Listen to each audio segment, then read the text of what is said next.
Are you sleeping restlessly due to online classes? Do you feel irritable or moody? How about feeling like you're about to crack your brains out because of your modules? Or perhaps forgetting little things? Having a hard time to focus and feeling overwhelmed and isolated? Well, worry not, because we've all been there. You're probably just stressed out. Stress, and stress. Do you know that stress isn't always a bad thing? By the way, this is Disa Lago, and it's important to understand that stress is ultimately natural and we experience it for a reason.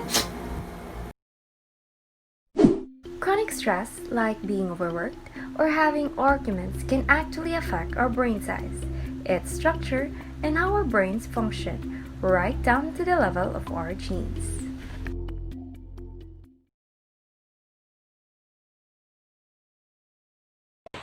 Stress does a number on your mind and body, draining on your immune system and messing with your ability to concentrate.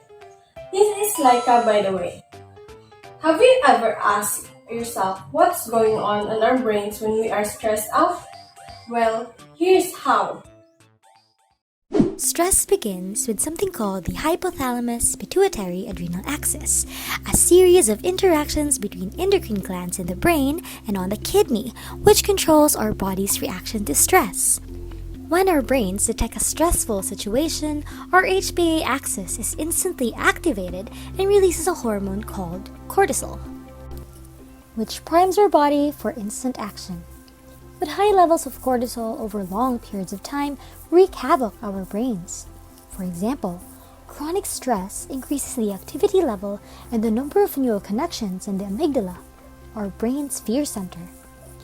And as levels of cortisol rise, electric signals in our hippocampus, the part of the brain associated with learning, memories, and stress control, would deteriorate. The hippocampus also inhibits the activity of the HPA axis, so when this weakens, so does our ability to control our stress. That's not all though. Cortisol can literally cause our brains to shrink in size.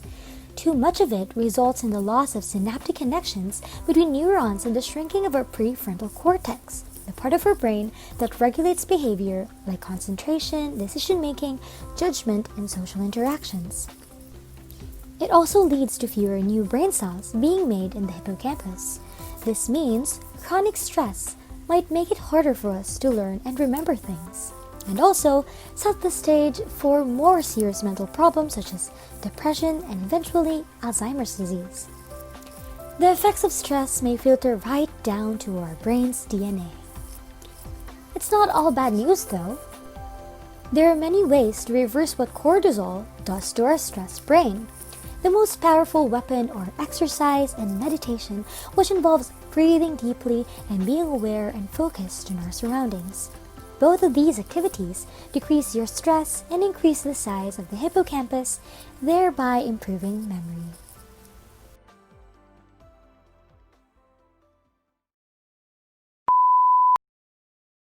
If your life is stressful, it would be difficult to live a healthy lifestyle. Stress is affecting our health, even though we might not realize it. We may think that illness is to blame for that sudden headache, frequent insomnia, and less productivity at work. Well, stress may actually be the cause. Indeed, stress symptoms can affect your body, your thoughts and feelings, and your behavior. And being able to recognize common stress symptoms can help you manage them. Some of the common negative effects of stress on your body includes headache, muscle tension or pain, chest pain, fatigue, and stomach upset. On your mood, you may feel sadness or depression, irritability or anger, feeling overwhelmed, lack of motivation or focus, restlessness, and anxiety. Stress that's left unchecked can contribute to many health problems, such as high blood pressure, heart diseases, obesity, and diabetes. The good news is that you can make changes to minimize or avoid the negative impacts of stress. If you think that these effects become a regular occurrence for you, it is now time to address these stresses in your life and make some effective changes to reduce your stress and improve your well-being. Welcome back. Hi. I love that joke. Modules to answer, online classes, issues on Twitter. It's all so stressful and overwhelming. But who has time to relieve stress when it's constantly building and building? Well, we hope you do. Because studies have shown that too much stress can lead to heartaches, high blood pressure, an upset stomach, memory loss, disrupted sleep, and an increased risk of heart attacks. Hey, we all know you can't take fewer classes. You can't stop making your modules or resign from student government. We get it. Hello everyone, it's Vian, and for today's episode, I will be sharing a few tips that will help you calm your insides and deal with stress. Let's go.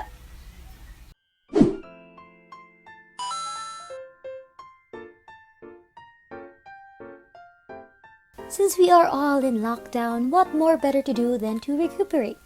When stressed, you might feel the need to tackle everything on your to-do list all at once, but that sets you up for burnout and failure.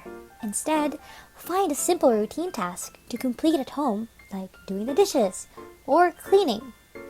Studies show that completing a repetitive task allows your brain to pare down and focus. The perfect cure for a worried, scattered mind. After you finish cleaning your house, clean yourself.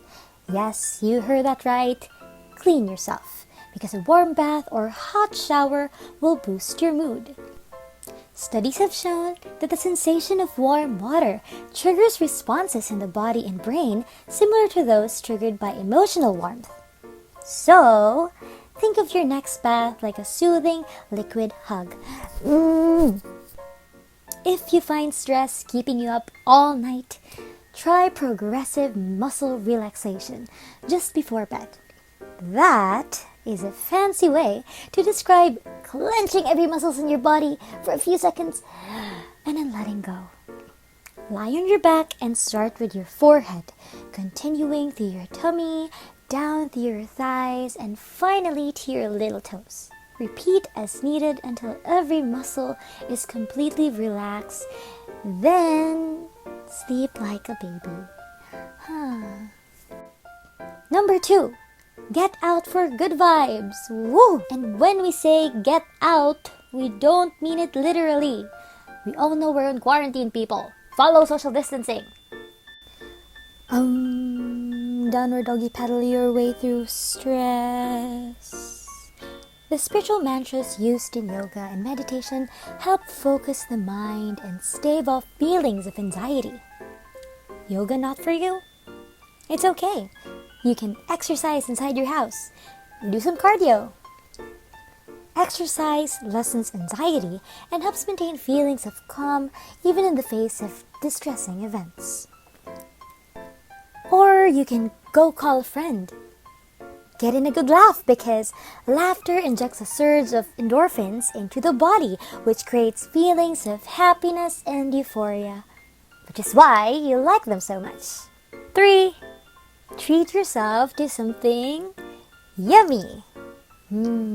Chocolates. Hey, alright, look. We're not condoning emotional eating, because that's a whole other thing. But there are treats that you can keep handy that will improve your mood, like dark chocolate.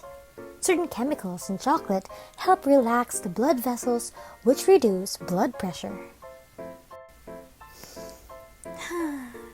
You can also appeal to your sense of smell for relaxation. The aromas of spearmint and lavender have proven distressing effects. So go order lavender scented candles or pick up some spearmint tea. Take a moment to yourself and breathe in all the goodness. You're going to anticipate that life will be filled with ups and downs, so that when challenges come, you can take comfort now, knowing that there's a warm bath waiting for you just on the other side of this room, or a delicious piece of chocolate stashed in your bed. Ta-da! I surely agree to that. Be sure to incorporate stress relief strategies in your daily routine. So, don't feel defeated by the pressures of daily life. Instead, get in control of your stress before it takes control over you.